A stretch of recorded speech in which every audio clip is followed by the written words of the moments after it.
একটা ফেসিস্টকে সরানো গদি থেকে। আর এখনো উদ্দেশ্য হয়েছে যে এত এত ধর্ষণ মামলা, এত এত ধর্ষক 5ই আগস্টের পরবর্তী আমরা চেয়েছিলাম যে আমাদের একটা মানে আমাদের বিচার ব্যবস্থা, আমাদের ধর্ষণ হলে দর্শকের যে শাস্তি, প্রকাশ্যে শাস্তির বিধান, অথবা আপনার মানে আমাদের দাবি হচ্ছে প্রকাশ্যে দর্শকের মৃত্যুদণ্ড দিতে হবে। আর স্বরাষ্ট্র আইন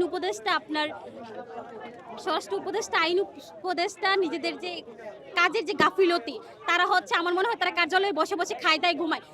এতগুলা শহীদের রক্তের উপর পাড়া দিয়ে যে অন্তর্বর্তীকালীন সরকার গঠিত হয়েছে, এই সরকারের দায়ভার তারা তো এই রাষ্ট্রের দায়ভার তারা তো নিতেছে না।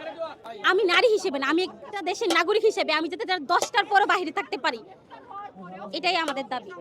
হয়েছে আমরা মেয়েদের হচ্ছে উদ্বুদ্ধ করতে পারছি যে আপু আসেন, আপনারা তো এই বিষয়ে কনসার্ন, আপনারা আসুন, আপনারা আমাদের সাথে সংহতি জানান। তারা সংহতি জানাইছে, এখানে এটা আমাদের আওয়াজ তোলা হয়েছে। আইন উপদেষ্টা এবং স্বরাষ্ট্র উপদেষ্টার কার্যক্রম নিয়ে আমরা খুবই আশাহত। দিন দিন হচ্ছে প্রতি 9 ঘন্টা অন্তর অন্তর এক একটা ফেসবুকে স্ক্রলিংয়ে আমি হচ্ছে এক একটা দর্শনের খবর শুনতে পাচ্ছি। দর্শকের কোনো শাস্তি হচ্ছে না, তারা ভাইয়া লবিং, তারা হচ্ছে তাদের যে মাইমেনের দ্বারা তারা হচ্ছে ওই শাস্তি থেকে হচ্ছে পার পেয়ে যাচ্ছে। তো আমাদের মেয়েদের দাবি ছিল হচ্ছে ধর্ষককে বিশেষ ট্রাইব্যুনালের মাধ্যমে তাকে হচ্ছে প্রকাশ্যে মৃত্যুদণ্ড, যেটা যদিও ইন্টারন্যাশনাল ইয়াতে হচ্ছে মানে কার্যকর করা আদৌ সম্ভব না, তারপরে হচ্ছে বিশেষ ট্রাইব্যুনালে যাতে দৃষ্টান্তমূলক শাস্তির বিধান করা হয়, যাতে একটা ধর্ষক, একটা বিকৃত মস্তিষ্কের পুরুষ একটা মেয়ের দিকে হাত বাড়ানোর আগে তার মাথার মধ্যে আসে যে না, এই কাজটা করতে হলে আমাকে হচ্ছে এই শাস্তিটা পেতে হবে। বিচারের দাবিতে আজ রাষ্ট্রীয় আন্দোলনের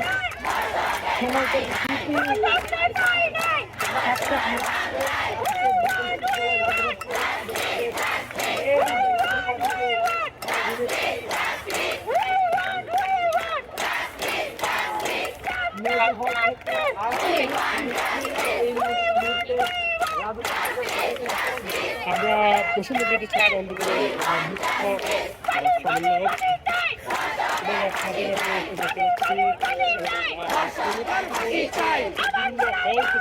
এবং বড় হয়েছে এই হাজির আসতে